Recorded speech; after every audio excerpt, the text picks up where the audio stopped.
Hello everyone, welcome back to my channel. This is Pramila Yadav. हम CDP discuss कर रहे हैं जो हर एक टीचिंग एग्ज़ाम, हर एक टैट एग्ज़ाम के लिए इक्वली इम्पोर्टेंट है। देखिए, साइकोलॉजी में ऐसा कोई भी टॉपिक नहीं होते है ये पर्टिकुलर एस्टेट के लिए है या सीटेट के लिए है या फिर DSSB के लिए है, रीट के लिए, किसी भी एग्ज़ाम के लिए स्पेसिफिक टॉपिक नहीं होता है।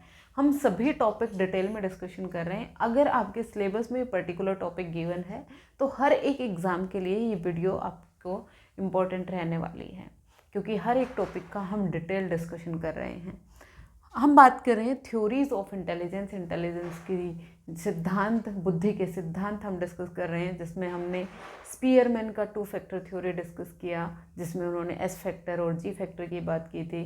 फिर हमने स्टर्नबर्ग की triarchic theory of intelligence discuss की। फिर उसके बाद हमने ग्रुप फैक्टर थ्योरी, जिसमें थर्स्टन ने 7 प्राइमरी मेंटल एबिलिटीज़ की बात की। फिर उसके बाद हार्वर्ड गार्डनर के मल्टीपल इंटेलिजेंस की हम बात की, उन्होंने 8 टाइप की इंटेलिजेंस बताई।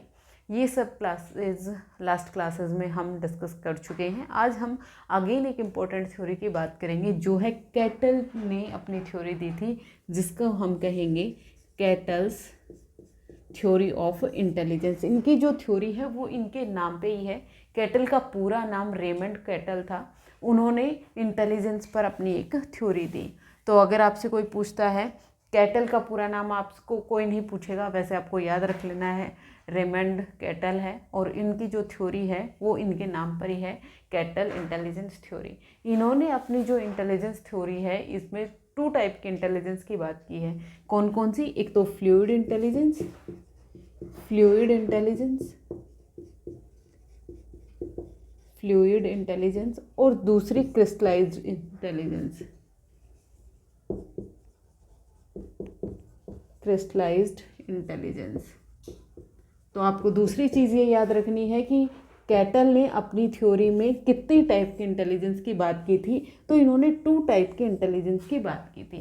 ये कहते हैं कि ये जो दोनों टाइप की इंटेलिजेंस है, ये दोनों एक दूसरे पर इंटरडिपेंडेंट होती हैं। इंटरडिपेंडेंट होती हैं, इसका मतलब क्या है? दोनों एक दूसरे पर निर्भर होती हैं, दोनों अलग अलग नहीं होती हैं। फ्लूइड इंटेलिजेंस और क्रिस्टलाइज इंटेलिजेंस है, वो दोनों ही एक दूसरे पर आश्रित होती हैं, एक दूसरे पर निर्भर होती हैं। कोई भी मनुष्य अपने डेली लाइफ की जितनी भी एक्टिविटी करता है, कोई भी काम करता है जहाँ पर बुद्धि का इस्तेमाल करता है, वहाँ पर वो दोनों तरह की इंटेलिजेंस का यूज करता है। फ्लूइड का भी करेगा और क्रिस्टलाइज का भी करेगा।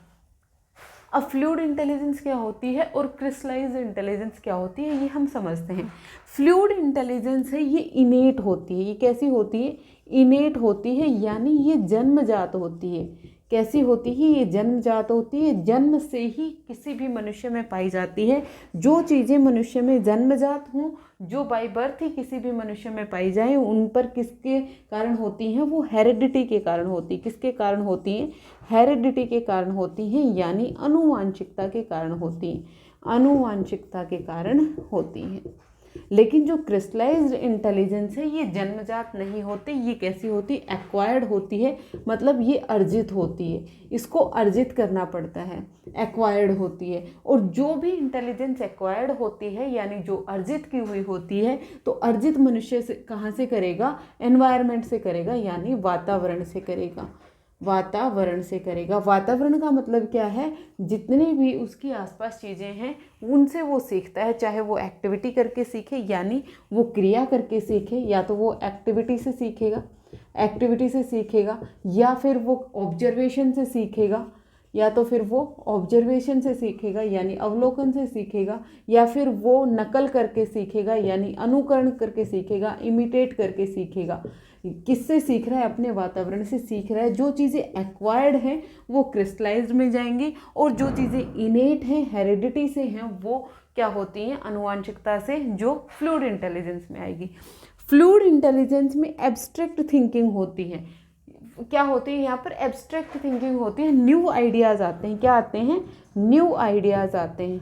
न्यू आइडियाज़ आते हैं। यहाँ पर जो आइडिया आते हैं, बच्चे के सामने कोई भी प्रॉब्लम आई, उस समस्या का समाधान करने के लिए, प्रॉब्लम सॉल्विंग के लिए उसे इनसाइट से न्यू आइडियाज़ आते हैं, नए विचार आते हैं। वो किस में आएंगे?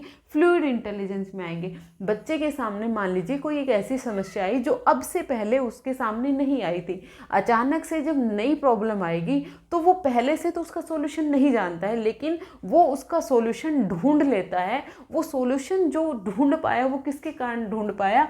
फ्लूइड इंटेलिजेंस के कारण ढूंढ पाया। लेकिन जो क्रिस्टलाइज इंटेलिजेंस है, यहाँ पर बच्चा ऑलरेडी जो उसका प्रायर नॉलेज होती है, पहले से जो जानता है, यानी पूर्व ज्ञान का प्रयोग करता है। यहाँ पर वो अपने पूर्व ज्ञान का यूज करेगा, प्रायर नॉलेज का यूज करेगा, अपने अनुभव यानी एक्सपीरियंस का यूज करता है। यहाँ पर वो अपने अनुभव का यूज करेगा, एक्सपीरियंस उसे किस तरह का है उसका यूज करेगा, अपनी मेमोरी का यूज करेगा। यहाँ पर वो अपनी याददाश्त का यूज करेगा, मेमोरी का यूज करेगा। यहाँ पर वो क्या करता है? अपनी मेमोरी का यूज करेगा, मतलब जो चीज़ें उसे है उसका वो यहाँ पर यूज करता है। लेकिन फ्लूइड इंटेलिजेंस में ये सब चीज़ें नहीं होती हैं। यहाँ पर वो न्यू आइडियाज़ पर एब्स्ट्रैक्ट थिंकिंग करता है, यानी अमूर्त चिंतन करता है। यहाँ पर वो कैसा चिंतन करता है? अमूर्त चिंतन करता है। यहाँ पर वो एब्स्ट्रैक्ट थिंकिंग करता है। यहाँ पर क्या करता है? वो एब्स्ट्रैक्ट थिंकिंग करता है। यहाँ पर उसके पास में नई आइडियाज़ आएंगे किसी भी समस्या का समाधान करने के लिए। तो जो हमारी फ्लूइड इंटेलिजेंस होती है ये हमारी करंट एबिलिटी पर डिपेंडेंट होती है। ये किस पे डिपेंडेंट होती है? जो हमारी करंट एबिलिटी होती है उस पर डिपेंडेंट होती है।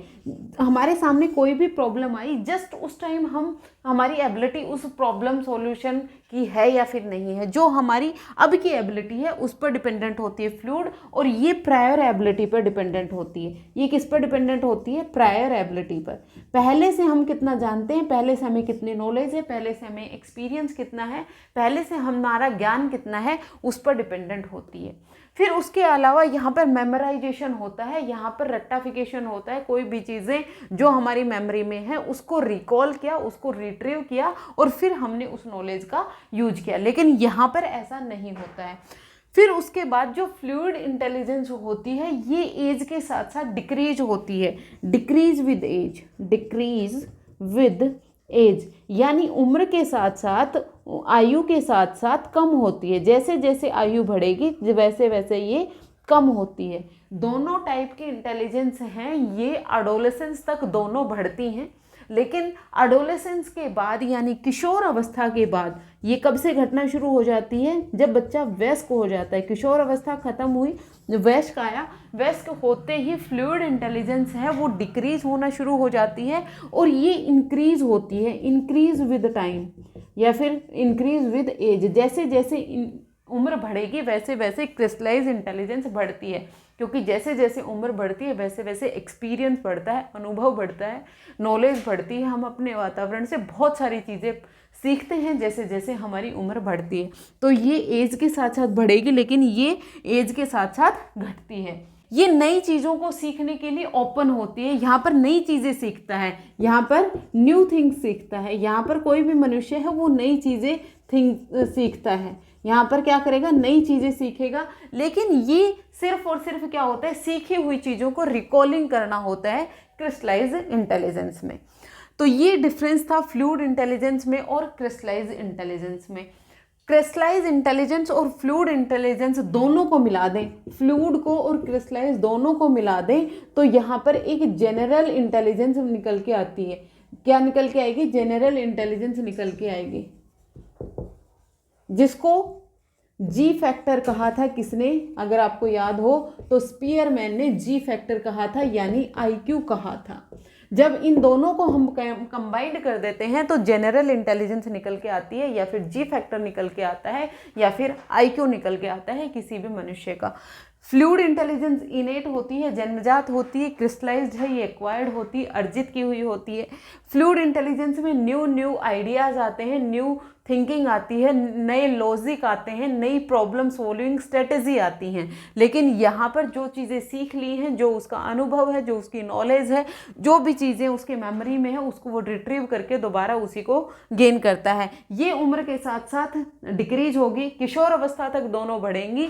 अडल्टहुड में आते ही फ्लूइड इंटेलिजेंस डिक्रीज होना शुरू हो जाती है, लेकिन क्रिस्टलाइज इंटेलिजेंस है ये ताउम्र बढ़ती रहती है, क्योंकि मनुष्य के एक्सपीरियंस बढ़ते हैं, मनुष्य की नॉलेज बढ़ती है।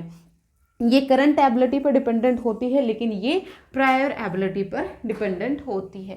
कैटल की जो थ्योरी ऑफ इंटेलिजेंस है उसमें बस इतना ही है कि कितने ज़्यादा से ज़्यादा आपसे क्वेश्चन पूछेगा तो आपसे पूछ सकता है कि कैटल ने अपनी थ्योरी में कितने टाइप की इंटेलिजेंस दी, 2 टाइप की दी। फ्लूइड इंटेलिजेंस हेरिडिटी से रिलेटेड होती है और क्रिस्टलाइज्ड है वो वातावरण यानी एनवायरनमेंट से रिलेटेड होती है। उसके अलावा इसमें न्यू थिंग्स होती हैं, उसमें एक्सपीरियंस, नॉलेज और जो एजुकेशन है वो काम आती है। ये सब इन चीज़ों से इंडिपेंडेंट होती है। एक इम्पॉर्टेंट चीज़ है, इन्होंने फ्लूइड इंटेलिजेंस और क्रिस्टलाइज इंटेलिजेंस दोनों को इंटर रिलेटेड बताया है। दोनों एक दूसरे पर डिपेंडेंट होती हैं, क्योंकि मनुष्य अपनी लाइफ में जितनी भी प्रॉब्लम सॉल्विंग करता है वो दोनों इंटेलिजेंस को मिलाकर ही करता है। फ्लूइड इंटेलिजेंस और क्रिस्टलाइज इंटेलिजेंस दोनों को मिला दे तो ही उसमें लर्निंग होती है। ये थी आपकी कैटल की थ्योरी ऑफ इंटेलिजेंस। छोटी छोटी थ्योरीज हैं इंटेलिजेंस की। नेक्स्ट क्लास में हम और कोई छोटी सी थ्योरी डिस्कस करेंगे, क्योंकि इंटेलिजेंस पर जो इम्पोर्टेंट काम किया है वो ज़्यादातर क्वेश्चन हार्वर्ड गार्डनर से पूछे जाते हैं। गार्डनर की multiple theory of intelligence Thurston से पूछे जा सकते हैं, या फिर स्टर्नबर्ग है वो इम्पोर्टेंट है। स्टर्नबर्ग की ट्रायर्किक थ्योरी ऑफ इंटेलिजेंस, आपको वो दोनों इम्पोर्टेंट है, एक तो हार्वर्ड गार्डनर और एक स्टर्नबर्ग की ट्रायर्किक थ्योरी ऑफ इंटेलिजेंस। वहाँ से दोनों से क्वेश्चन ज़्यादा बनते हैं, बाकी से क्वेश्चन कम बनते हैं। बनेंगे तो भी इनके सिर्फ और सिर्फ नाम से बनते हैं, इनमें ज़्यादा डीप कुछ है नहीं। आज के लिए इतना ही, मिलते हैं फिर से। Thank you very much.